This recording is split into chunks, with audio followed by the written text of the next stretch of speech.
Pemirsa, potensi pertumbuhan Bank Victoria sangat besar sejalan dengan prospektifnya rencana bisnis transformasi digital. Kita akan membahas prospek bisnis dan saham dari BVIC bersama Direktur MNC Asset Management Edwin Sebayang. Pak Edwin, selamat pagi, salam sehat. Selamat pagi Mbak, terima kasih. Oke, Pak Edwin, kita bicara soal Bank Victoria nih. Sebetulnya kan Bank Victoria ini serius menggarap transformasi digital. Bagaimana kemudian komentar Anda terkait dengan itu? Itu menjadi suatu keharusan Mbak ya, karena tadi seperti sudah dikatakan oleh Presiden Bank Victoria, kalau misalnya bank-bank yang memang ekuitas kecil itu mereka tidak bisa lagi mengejar misalnya perluasan cabang ya kan, atau perluasan daripada aset-aset segala macam itu secara konvensional ya, mereka harus masuk ke dalam digital ya. Lalu juga kedua, menurut saya sih ya dengan adanya digital tersebut cakupan mereka bisa jadi lebih luas. Tapi yang menjadi pertanyaan itu adalah mereka harus membangun ekosistem ya. Jadi mereka nggak hanya cukup aja mungkin mempunyai internet banking atau punya mobile banking atau punya deposito berjangka online atau produk kredit berbasis digital, itu nggak cukup Mbak. Jadi harus diperluas, kalau menurut saya seperti itu Mbak. Oke, berarti beralih menuju transformasi digital adalah suatu keharusan begitu untuk Bank Victoria. Nah, kalau kita melihat persaingan digitalisasi di perbankan, Pak Edwin, dan juga posisi Bank Victoria dalam persaingan itu seperti apa? Ya, kalau kita lihat sebetulnya Bank Victoria itu udah punya ekosistem Mbak. Ya, pertama itu mereka punya ekosistem seperti contoh ya kan, mereka punya sekuritas, mereka punya tadi syariah, mereka punya insurance, leasing, segala macam. Nah itu mereka harus masukkan ke dalam apps-nya si Bank Victoria tersebut, dan itu jadi suatu ekosistem, dan itu akan bisa mendapatkan pendapatan dari penggunaan daripada ekosistem tersebut. Itu pertama ya. Kedua juga kita melihat mereka punya sister company yaitu Pedin Bank ya, Pedins Group. Jadi itu bisa juga dipakai atau bisa juga kolaborasi dengan Pedins Group. Menurut saya seperti itu. Kita lihat Pedins Group sendiri juga jauh lebih besar ya kan, ekosistemnya ya. Lalu juga mereka juga harus bekerja sama juga dengan misalnya dengan e-commerce misalnya sebagai contoh ya kan. Lalu juga mereka harus kerjasama misalnya juga dengan media sosial sebagai contoh ya. Jadi itu harus dibangun ekosistem tersebut. Mereka tidak hanya saya punya app, saya punya produk-produk yang bisa dijual online, itu menurut saya sih tidak nendang, nantinya tidak akan banyak berdampak. Tetapi bagaimana mereka bisa menciptakan ekosistem tersebut dengan menggunakan atau memonetize dia punya tadi anak-anak usaha sister company, itu menurut saya sih akan jauh lebih hebat nanti dampaknya Mbak. Oke, terkait dengan rencana rights issue sendiri dari Bank Victoria, bagaimana Anda melihat rencana rights issue Bank Victoria ini, Pak Edwin? Sestrategis apa kemudian rencana ini? Seperti saya katakan tadi itu menurut POJK ya, tentang konsolidasi bank umum itu perlu untuk menambah modal sampai 3 triliun ke depan ya. Nah kalau kita lihat udah ada beberapa komitmen menurut saya ya, salah satu contoh dari Deutsche Investation Jerman itu mereka katanya mau ikut masuk ke dalam mengambil right issue tersebut ya kan. Lalu juga kita lihat dengan adanya right issue tersebut ya, valuasi daripada Bank Victoria jadi jauh lebih murah. Sekarang aja hanya 0,57 kali BBV-nya, itu very very cheap gitu loh dibanding dengan perbankan lainnya di Indonesia gitu loh Mbak. Dan apalagi nanti dia tambah modal. Itu pertama. Lalu kedua, dengan ada penambahan modal itu berarti dia bisnis yang bisa mereka lakukan itu, bisa mereka laksanakan itu akan jauh lebih besar, sehingga itu akan bisa menambah lagi income buat Bank Victoria. Jadi itulah beberapa dampak positif ketika mereka nanti akan menaikkan modal mereka Mbak. Jadi kalau dan menaikkan modal itu menurut saya sih bukan menjadi masalah untuk Bank Victoria. Berarti ada kecenderungan bahwa pasar benar-benar menyambut positif soal right issue ini ya, Pak Edwin? Ya, asalkan nanti mungkin tentang rasionya, lalu harga pelaksanaannya, ya kan? Itu nanti mungkin apakah nanti ada sweetener atau tidak, ya kan? Itu nanti mungkin yang jadi juga kata kunci juga mengenai keberhasilan. Apakah pemegang saham lama itu akan subscribe atau tidak? Atau mungkin juga nanti udah ada komitmen, katakan misalnya tadi salah satu mungkin investornya itu adalah Deutsche Investation Jerman. Mereka mengatakan oke, kami siap menjadi standby, dan itu akan menjadi daya dorong bagi keberhasilan dia punya right issue nanti, Mbak. Apakah divestasi anak usaha juga jadi opsi yang positif bagi Bank Victoria? Kalau menurut saya sih mungkin itu akan juga bagus, tetapi kan yang menjadi tantangan itu adalah ke siapa dia akan jual, di harga berapa mereka akan jual, dan juga mesti dilihat juga nanti plus minus ketika mereka menjual anak usaha gitu loh ke depannya. Karena kan kalau dia menjual anak usaha itu berarti nanti akan ada berkurang income ya dari anak usaha tersebut ya. Itu jadi mungkin perlu dianalisa lebih lanjut oleh Bank Victoria gitu. Atau berapa persen nanti mereka melepas kepemilikan di bank syariah tersebut. Nah, itu jadi pertanyaan selanjutnya bagi Bank Victoria. Dengan berbagai aksi korporasi dari Bank Victoria, Pak Edwin, kemudian juga transformasi digital yang direncanakan, evaluasi Anda atas Bank Victoria seperti apa?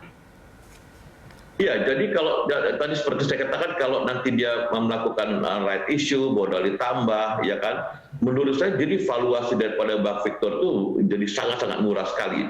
Ya, minimal menurut saya ketika nanti dia right issue dan itu berhasil, itu harusnya harga saham Bank Victor itu bukan lagi di harga 159 sekarang, tetapi saya optimis dengan menggunakan PBV 5 kali aja, ya kan, itu bisa mencapai 1.550. Apalagi kalau kita menggunakan PBV seperti Bank Jago atau Arto itu 20 kali, itu jauh lebih tinggi nanti harga itu. Nggak usah jauh-jauh lah, 5 kali aja, itu udah sekitar 1.520. Jadi itu potensi sebetulnya bagi investor di pasar modal untuk masuk membeli saham Bank Victoria sebetulnya, Mbak. Oke, kita akan bahas di segmen berikutnya soal pergerakan saham dari BVIC. Pemirsa, tetaplah bersama kami, Corporate Action segera kembali.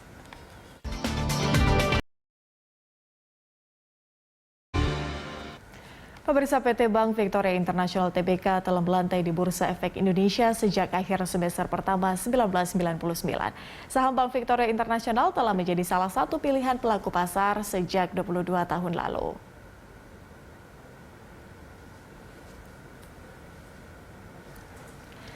PT Bank Victoria International Tbk tercatat di Bursa Efek Indonesia dengan kode saham BVIC, dicatatkan pada 30 Juni 1999 di papan utama dengan bidang usaha utama perbankan di sektor keuangan dan juga di subsektor bank.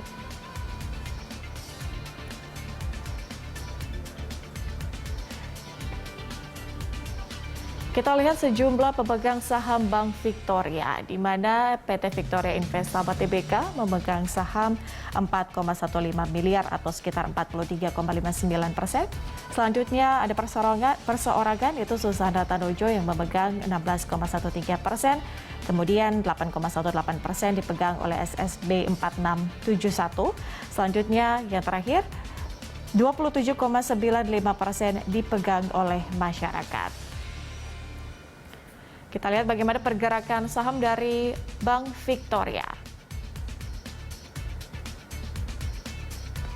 Pergerakan saham nampaknya berfluktuatif, di mana dari 4 Januari di harga Rp115 per lembar saham, kemudian mencapai titik tertingginya di 308 pada 1 Maret. Selanjutnya bergerak di angka 160, kemudian 200, sampai akhirnya di 5 Agustus di harga 208.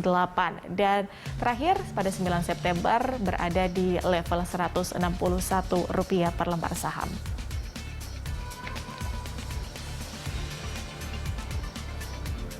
Oke, Pak Edwin, kita sudah lihat pergerakan saham dari BVIC. Bagaimana analisa Anda terkait dengan pergerakan sahamnya? Ya, jadi kalau menurut saya sih mungkin di saat sekarang itu harga saham BVIC itu udah cukup murah, Mbak ya, karena kalau kita lihat dari histori ya mereka sempat mencapai 320 tertinggi ya, dan kita lihat sendiri ya tadi saya katakan secara valuasi itu di saat sekarang itu masih 0,57 kali, jadi very cheap ya kan. Dan kalau kita lihat kinerja tahun ini dari fundamentalnya di semester 1 sudah cukup bagus ya, dan tahun ini saya perkirakan itu akan jauh lebih bagus karena perkiraan saya tahun ini dia akan bisa mendapatkan minimal laba bersih itu sekitar 65 miliar ya kan, lalu juga revenue itu sekitar 1,96 triliun. Jadi harusnya sih mereka akan mudah menurut saya ya itu mencapai nanti menuju ke arah sekitar 200-an Mbak untuk saham daripada BEFIC tersebut. Jadi very cheap untuk saat ini lihat dari valuasinya. Masih relatif masih murah pada posisi saat ini. Kemudian Pak Edwin, berapa target pendapatan dan juga laba bersih dari Bank Victoria sendiri? Targetnya tadi saya katakan untuk tahun ini sekitar 65 miliar, ya kan, dan untuk income-nya sekitar 1,96 triliun, Mbak. Apalagi nanti kalau dia sudah mulai untuk masuk digitalisasi tersebut, ya, menurut saya tahun depan akan jauh lebih bagus, akan lebih tinggi, Mbak. Oke, sebagai bank Pak Edwin, bagaimana kemudian Anda menilai terkait dengan penyaluran kredit dan juga kredit bermasalah di Bank Victoria? Seperti apa evaluasinya?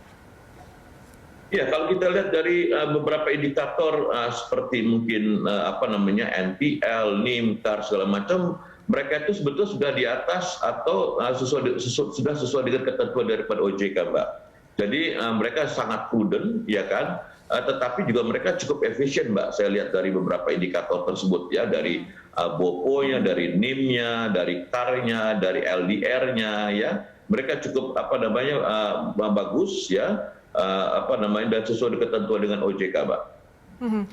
Cukup efektif, efisien, tapi apa yang kemudian perlu dibenahi, Pak Edwin? Catatan Anda mungkin?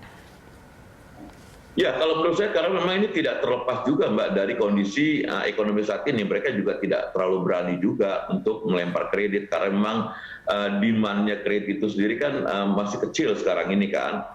Sehingga memang kita lihat loan to deposit ratio-nya si Bank Victoria itu masih cukup ruang untuk bisa digenjot lagi, tapi mereka juga tetap harus precautious dengan adanya NPL tersebut. Jadi memang agak serba salah. Tetapi ketika nanti mungkin ekonomi akan semakin membaik, mereka untuk melempar kredit masih jauh sekali, LDR mereka masih bagus sekali, ya kan, sehingga kalaupun nanti dia terjadi peningkatan untuk pemberian kredit tersebut, NPL nanti masih bisa terjaga, Mbak. Sehingga nanti dampak daripada penyaluran kredit yang lebih banyak, otomatis nanti dia punya revenue, dia itu akan semakin meningkat lagi, Mbak. Oke, melihat pergerakan saham tadi Pak Edwin yang Anda sebutkan masih relatif murah, seperti apa kemudian rekomendasi Anda untuk saham BVIC? Berapa target harganya? Very cheap, Mbak. Dia valuasi masih murah sekali, ya. Dengan ambil rata-rata 5 kali PBV, Mbak, itu harusnya harga saham BVIC itu di 1.550, Mbak. Dengan 5 kali aja loh, Mbak. Dan itu menurut saya sih 5 kali PBV itu sekarang bukan menurut saya sih bukan tinggi gitu, karena ada yang jauh lebih tinggi lagi dari yang tadi saya katakan Bang Arto tadi, Bang Jago itu sampai 20 kali PBV. Dengan 5 kali aja itu 1.550. Jadi kalau melihat daripada prospek dia, menurut saya sih akan mudah mereka itu bisa mencapai harga tertinggi mereka di 1 tahun ini sekitar 320, Mbak. Minimal ke sana, tapi valuasinya itu 15,50. Oke, berarti inilah saatnya untuk akumulasi beli ya untuk saham BVIC ya Pak Edwin? Ya benar, Mbak. Baik, terima kasih Pak Edwin atas informasi dan juga analisis dari Anda. Salam sehat selalu Pak Edwin. Terima kasih, Mbak. Selamat pagi. Pemirsa Corporate Action segera kembali usai jeda update.